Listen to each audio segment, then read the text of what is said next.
Hi everybody.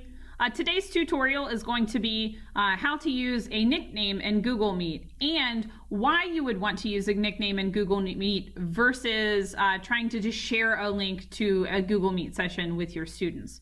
Before I get started, I wanted to point out the new Walnut Hills Library YouTube page. The library staff is going to be posting lots of tutorials both for teachers and for students to help us kind of get started and orient ourselves in this remote learning period. So if you're interested in learning some new skills, or if you are wanting to request a topic for a tutorial to be created, I would highly suggest contacting the Walnut Hills Library staff, and they can find someone to create that resource for you. So when we're using Google Meet, as teachers, we want to use a nickname basically anytime we're starting a Google meeting that students are going to be a part of.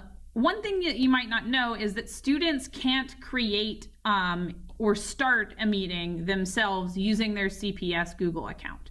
And so if we use nicknames, it helps to create a more secure environment. Nicknames prevent students from entering a Google Meet before you as the teacher are there. So if you went to your calendar and created an event, maybe even a reoccurring event, when your block of class time is, and you shared that link with students, they would be able to find you during your normal meeting time. However, students would also be able to use that Google Meet anytime they wanted to meet with one another, whether you were there or not. When we use a nickname, it helps to create a more secure Google session for you and your students. So if you share that nickname with your students, then they have to wait for you to get there to start the meeting.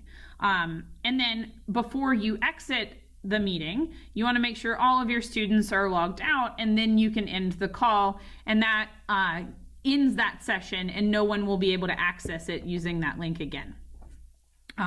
So you want to create a unique nickname for yourself. You're welcome to use the one that our administrators have assigned to us for our orientation week. So for instance, during my orientation sessions, when the schedule tells me that I'm meeting with my students, I'm going to use Sullivan WH Science to start my session. So I would just go to Google or meet.google.com, and I would go to join or start a meeting.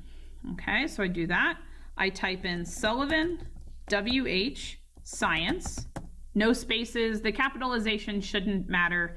And then I would press continue, and that's going to start a session.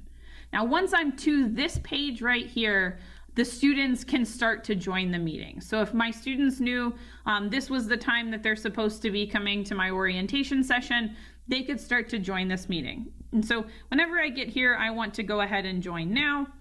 Know that your camera and your audio, unless you turn each of those off, is going to be on by default. Now my camera is not working because I'm already using my camera to record this video, but normally my camera would pop up as well. And so you can see there is a link here, but your students do not need this link to access you. They just need to go to meet.google.com, be logged into their Cincinnati Public Schools Google account, and type that nickname in. It lets them access it from any device, any browser, as long as they're logged in through their CPS Google account. And that makes it easier, so where they don't have to go to Schoology and find a link, they can just type in the nickname. It's something super easy to remember. And for orientation, it's just your last name, WH, and then your subject area. Okay, so at this point, I could start my meeting. My students are going to start coming in, and my participants list is going to get longer. So I would have students popping in there. Now, just before I end my Google Meet session, I want to make sure all of my students have left. So they can leave, and if they don't leave and you're trying to end the session, then there's also an option for you to remove them. And then once everyone's out except for you, you can go ahead and end your call to leave that.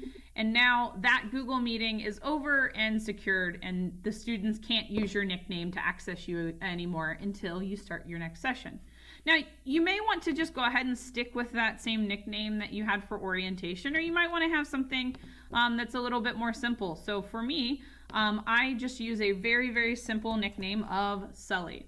Okay, so anytime my students know that there's some sort of session when I'm meeting, they use the nickname Sully, and that's how I start my meetings. So if they know we're about to meet, I start that session, they go to type the nickname in, and we're there. Every time you start a meet with that same nickname, it's going to create a different URL. So you don't want to share that URL. It's going to create a new one every time. As long as they use the nickname, they should be able to access you. And then again, just when you're done, you're going to end the call. Okay? So that's the gist of why we would want to use a nickname versus a URL. If you'd like to meet with your colleagues, it's fine to use a URL and share that meeting. But when you're meeting with students, default back to the nickname.